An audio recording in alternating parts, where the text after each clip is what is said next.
A cada dia que passa, mais irregularidades surgem na Lava Jato. É uma operação que, por muito tempo, foi vista como uma cruzada contra a corrupção aqui no nosso país, né?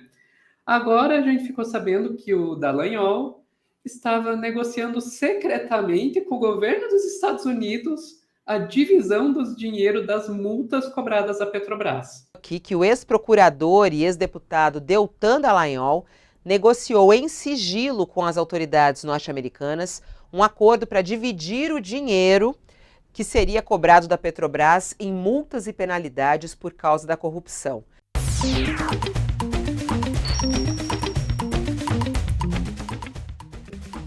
Vamos começar lendo aqui um trechinho de uma reportagem do UOL.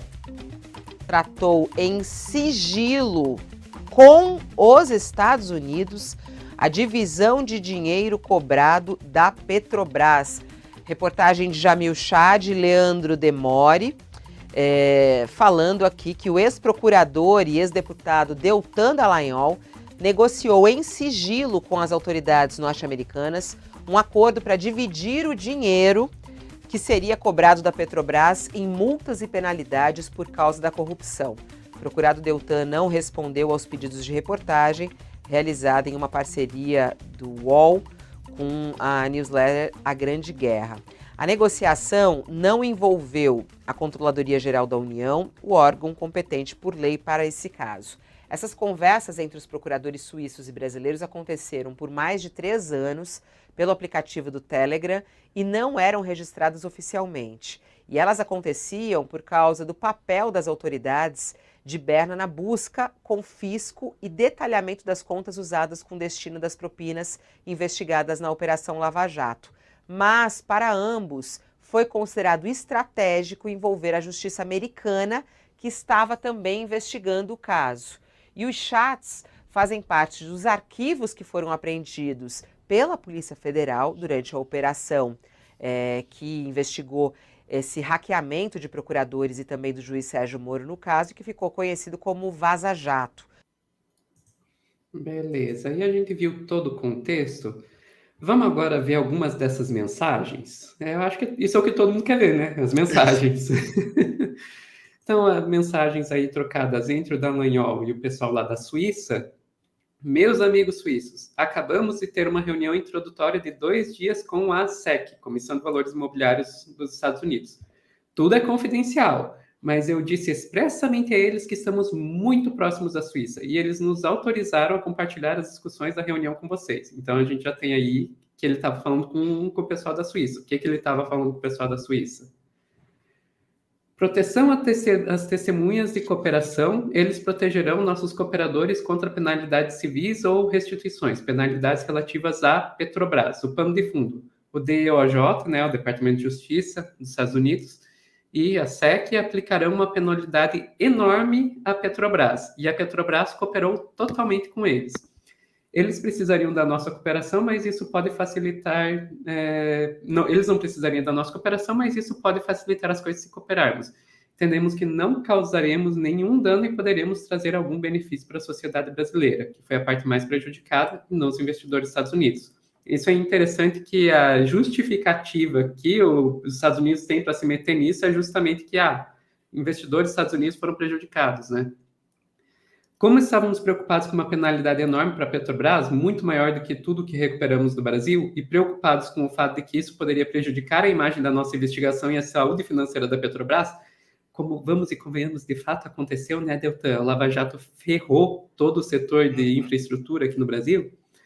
Pensamos em uma solução possível, mesmo que não seja simples. Eles disseram que se a Petrobras pagar algo ao governo brasileiro em um acordo, eles creditariam isso para diminuir sua penalidade e que o valor poderia ser algo como 50% do valor do dinheiro pago nos Estados Unidos.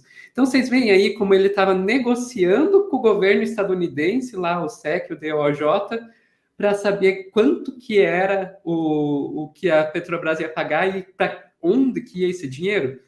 Gente, isso não poderia estar acontecendo numa conversa de Telegram sem que a Controladoria Geral da República tivesse envolvida. Mas as mensagens continuam. Outras empresas internacionais, elas concordam em buscar um maior conjunto. Mencionei que estamos caminhando junto com vocês e eles disseram que é possível coordenar um acordo conjunto com o Brasil e a Suíça quando ambos os países tiverem casos em relação à empresa. Ressaltei a importância das provas suíças em relação a muitas empresas. Se isso der certo, nós, suíços e brasileiros, poderemos tirar proveito dos poderes dos Estados Unidos para pressionar as empresas a cooperar e fazer acordos. Tudo isso foi discutido apenas com a SEC. Ainda temos que discutir com o DOJ. Se quiser, posso colocá-los em contato direto com as autoridades, blá, blá, blá, blá, blá, blá.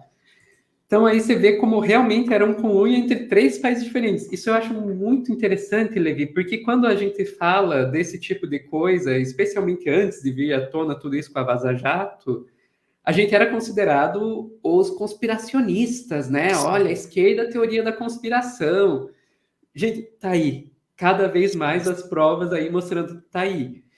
E vale lembrar que essa relação do Dallagnol com a Suíça é desde a época da Vaza Jato, que a gente teve algumas informações da tentativa de encontrar provas na Suíça contra o ministro Gilmar Mendes para poder colocar ele, né, em mais lençóis. O Deltan também escondeu, se eu não me engano, provas na Suíça para prejudicar o presidente Lula durante as investigações. Então, assim, tem várias correlações entre o Deltan, a Suíça e agora a Suíça e os Estados Unidos, que ele estava fazendo todo esse conluio às escondidas do governo brasileiro, das autoridades brasileiras, e ele foi alertado sobre isso, inclusive, né? Não é como se ele não soubesse que isso era ilegal. Aqui, ó. Deltan Dallagnol. Obrigado, Vlad, mas entendemos que com a Polícia Federal que nesse caso não é conveniente passar algo pelo Executivo. E daí o Vladimir Aras fala lá, a questão não é de conveniência, é de legalidade, Delta. O tratado tem força de lei federal ordinária e atribui ao Ministério da Justiça a intermediação. Estamos negociando com o Senado um caminho específico para os casos do Ministério Público Federal.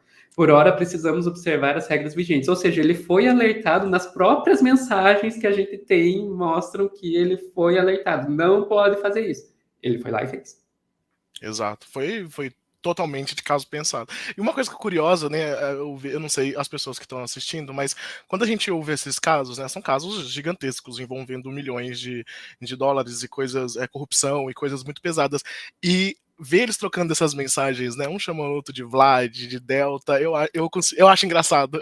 Eu acho que humaniza um pouco essas pessoas em determinados momentos, mas só uma observação em relação a isso, porque quando eu estava lendo a matéria, me chamou bastante atenção, né? Ele chamar de Vlad, o outro ser chamado de Delta, dentro de um contexto em que eles estão falando de irregularidades muito grandes, eles estão falando de coisas muito sérias e muito graves, né? Um conluio do Deltan Dallagnol com autoridades americanas, escondidos de autoridades brasileiras, envolvendo os suíços, essa troca de informações entre 3 países e essa forma deles se chamarem, eu achei curioso. Pois é, e eu concordo totalmente aqui com o Fábio. Coisa sigilosa assim se conversa pelo Grindr, pô. O pessoal não aprende. Mas aparentemente o Telegram é para essa galera o Grindr dessa galera, né? Porque a grande maioria dessas conversas em que eles estão comentando coisas suspeitas, pra gente não falar outras coisas, nesse caso a gente já pode falar que é realmente coisas realmente ilícitas, é tudo no Telegram, né? Não sempre nessa plataforma de comunicação.